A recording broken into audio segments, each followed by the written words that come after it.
Hey, what's going on, my good people? Thank you for coming back to the show. Pleasure to see you here. So, what I want to talk to you about today is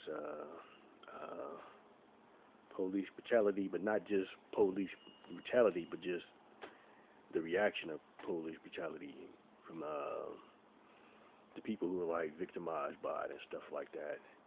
And kind of what I see, like whenever somebody gets, shot or killed by the police, especially people who would be considered in the same category as I am, or people who look like me.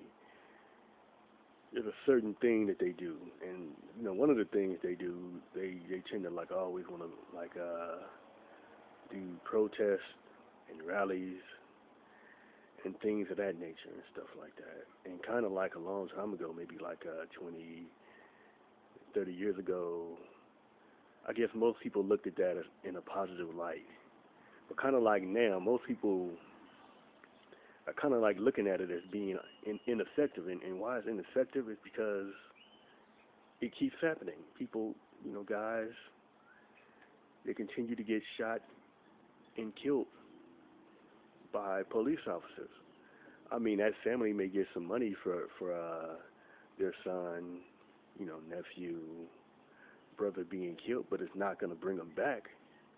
And obviously, it's not stopping police officers from killing these guys because it's something that continues to happen.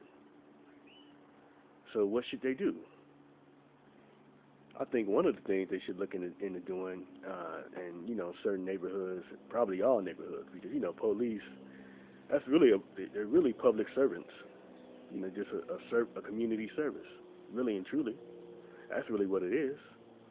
So why don't different communities, different neighborhoods, form their own little, law enforcement or neighborhood type security, get everybody involved, write up some, guidelines, pick people to govern it and things like that. And that might be a better solution, and come up with like other ways of like solving, conflicts, and maybe like if there's a whole economic component to where crime in certain areas is higher than others, looking at that and try to like get that figured out, and that might be a better solution. But also have the entity that they form sort of like cooperate with the local law enforcement, but like do something like that as an alternative, because that'll cause, one, you're taking like more responsibility for your own protection. It's kind of like, it's like me, I see it's kind of like you're always in a negative situation if you're leaving it to the responsibility of someone else to kind of like take care of stuff you should take care of, sort of like protection. You're leaving that to the police. So kind of like if you're leaving that to them, you really are at their mercy. So either they'll give you really good service, or they'll give you bad service, because there's no mechanism in place to like keep them in check, really and truly, because there's no competition. So if they have something else out there to contend with, then they should give you better service. But if they're the only resource you have in that, then you pretty much gotta like take what you can get, no matter what it is, because you don't have anything else.